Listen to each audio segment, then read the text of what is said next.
N K news 1 निष्पक्ष जन की खबरें वाराणसी। भूल कैसे गए? सबसे आश्चर्य इस बात का है, आज जितने भी घाट बने, जो कुछ भी बना, सब महाराज बलवंत सिंह की तो देन है। आज उन्होंने गंगा की धारा को बदल दिया, घुमा दिया, घाट का निर्माण करा दिया। तो सौंदर्यीकरण के लिए तरह तरह के जगह जगह से सारे राजा महाराजाओं को बुला करके बूंदी, सिंधिया, तरह तरह के परकोटे बनवाए। लेकिन आप देख लें, मूल रूप से सारे घाटों का स्वरूप एक ही है। 9-10 सीढ़ी तक सारे घाट अर्धचंद्राकार ही बने हुए हैं। ये तो महाराज बलवंत सिंह की देन है ना। तो फिर काशीवासी कैसे भूल गए हमारे परिवार को? मतलब जी, अगर मैदागिन पे चौराहे पे मूर्ति लगती है तो एक काशीवासी होने के नाते उस काशीवासी पर क्या, किस तरीके की अनुभूति उसे मिलेगी बार बार अगर वो उस मूर्ति के दर्शन करेगा? तो ये तो काशीवासी सोचे, ये मैं कैसे बताऊं? अगर मैं मेरे से पूछेंगे तो मैं रामनगर में अपने किले में जिनके साथ रहती थी वहाँ मूर्ति लगे तो मैं ज़्यादा खुश होंगी। लेकिन तो मेरी व्यक्तिगत बात है, क्योंकि वो तो हम वहाँ में रहती थी। ये तो आप ही हमसे ज़्यादा अच्छे ढंग से बताएंगे कि आप वहाँ उनको देख के क्या आपकी अनुभूति होती थी। प्रत्येक वर्ष जब वो जाते थे तो आप क्या सोचते थे? ये आपसे अच्छा मैं क्या बताऊंगी? इसके लिए तो आप ही प्रमाण है। नगर जाने के पश्चात भी जब रामनगर में इतने प्रस्ताव आया कि म्यूजियम किले में खुल गया, आप यहाँ पर दुकान खोल लीजिए, हैंडीक्राफ्ट्स के, ज्वेलरी की, सब के। उन्होंने कहा कि मैं तो खोल लूँगा, लेकिन मेरी जनता कहाँ जाएगी जो कि किले के बाहर दुकान खोल के बैठी हुई है। इसलिए नहीं खोला किले में, नहीं तो किले में भी सारे दुकानें खुल सकती थी, एम्पोरियम बन सकता था, लेकिन नहीं बनाया। चाय की दुकान भी खुल सकती थी, नहीं खोला। कि मेरी जनता 4 पैसे कमा रही है, उसका नुकसान मैं कैसे करूं? भले स्टेट छीन लिया, लेकिन वो हमेशा मानते रहे कि मेरी जनता है, मेरे लोग हैं। ये भावना कहीं ना कहीं हम लोग के मन में है। एक बहुत बड़ी तकलीफ की बात मैं आप ये बोलूँगी, रामनगर में जो सड़क का निर्माण हो रहा है, ये पुल बनने के कारण उसमें जनता के सारे घर तोड़े जा रहे हैं। हम लोग सब छटपटा रहे हैं कि कैसे उसको रोके। कह दिया कि सब जनता की महाराज प्रभु नारायण सिंह का नाम है, तो कहा कि अब तो ये नजूल की ज़मीन हो गई, सब सरकार ले लेगी, या बेचारे निरूहों का घर तोड़ देगी। ये तब तोड़ती जब दूसरा ऑप्शन नहीं रहता। मैं वो ऑप्शन देने वाली हूँ, मैं उसकी हार्ड कॉपी करा रही हूँ, बना के रखा है। मैं जब बहुत जल्दी पेश करूँगी कि दूसरा रास्ता भी बन सकता है बिना उनका घर तोड़े। तो हम वो क्यों नहीं करेंगे जो हम ज़बरदस्ती घर सबका तोड़ के रास्ता बना के चौक से निकालेंगे? रामनगर की जनता तंग होती है तो हम लोग छटपटा जाते हैं। आज किसी को तकलीफ ना हो, क्यों सब बेचारे गुजारा जाए? अपने ही दे के बस आए हुए लोग हैं, कोई बाहर से तो आए नहीं हैं। सारे महारानियों के यहाँ से आए हुए लोग तो हैं, और कौन है? सबके मायके से लोग आए, सबको बसाया गया।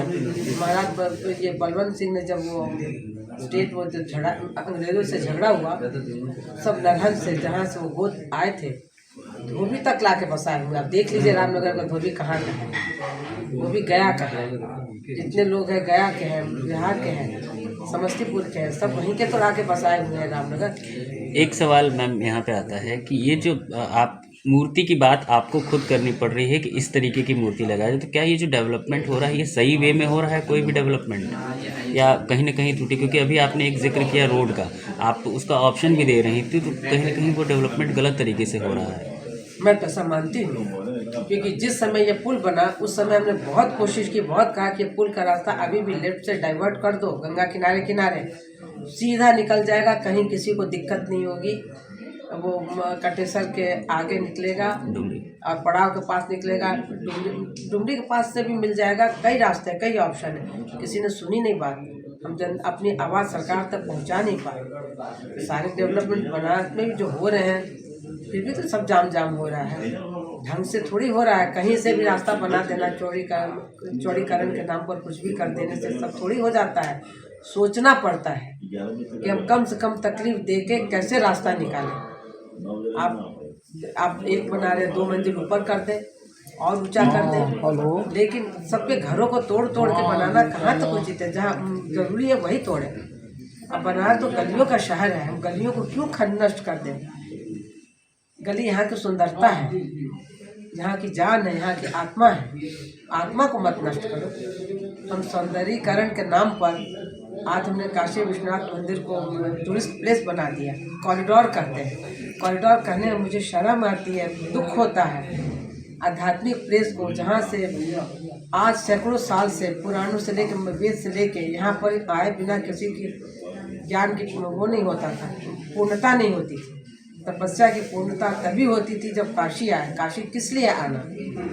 ज्ञान के लिए आना, तपस्या के लिए आना, अध्यात्म के लिए आना, लेकिन मौज मजे के लिए आना। मौज मजे भी अपने एक अंग है, लेकिन वो भी एक सीमा तक। हम उसको असीम न करें, उसको देवताओं के साथ छेड़छाड़ न करें। हमने तो देवताओं से छेड़छाड़ करके देवताओं को कॉरिडोर मनोरंजन का साधन बना दिया। और अभी हम काल भैरव को बनाने जा रहे हैं। किसी को विरोध करने की हिम्मत है? मैं पूछती हूँ, है हिम्मत? कोई सामने आएगा कि अब काल भैरव के कॉरिडोर मत बनाओ, रास्ता बनाओ, कॉरिडोर मत बनाओ। कॉरिडोर मतलब जानते हैं ना क्या होता है? हम उसको बड़े आराम से कॉरिडोर कहते हैं, बेशर्म होके। कहीं शर्म नहीं है, कहीं दुख नहीं है। आपके हिसाब से कितने मंदिर गए होंगे कॉरिडोर में? बहुत मंदिर गए हैं, सैकड़ों हम लोग वहाँ जाते नहीं है, इसलिए कि जाएंगे मूर्ति का बिना विसर्जन किए पत्थर लग गया, उस पर पैर रख के जाए क्या? मेरे पास बहुत प्रस्ताव आ रहा है कि मंदिर में दर्शन करेंगे, मैं कैसे जाऊँ?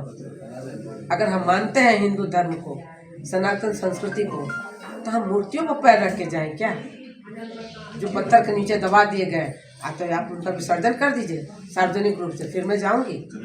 लेकिन बिना विसर्जन के मूर्ति को आपने दबा दिया पैसे का खेल समझ के, कॉरिडोर बनाने के लिए, पैसा कमाने के लिए, तो हम तो नहीं जा सकते, हम नहीं जाएंगे। हम गए क्या विश्वनाथ मंदिर? नगर निगम से एक और प्रश्न करते हैं, कोई कार्यक्रम करते हैं तो अब नगर निगम से परमिशन लेनी होगी और उसे टैक्स देना पड़ेगा, उसका क्या प्रतिक्रिया है इस पर आपकी? ये तो वही बात है जो मैं तो यही कहूँगी कि जजिया वाली बात है। अब गंगा जी से भी आप पैसा लेंगे, कितना पैसा आपको कमाना है, किस लिए कमाना है? कि आप हर मंदिरों से पैसा लेंगे, गंगा जी से भी पैसा लेंगे? गलत बात है ये।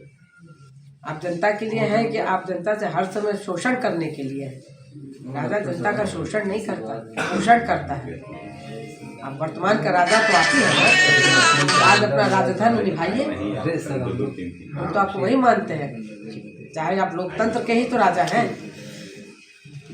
आप अपनी मर्यादा में रहिए, अपनी मर्यादा से चलिए। ऐसे तो आप निरंकुश होकर कुछ भी कर सकते हैं। ठीक है।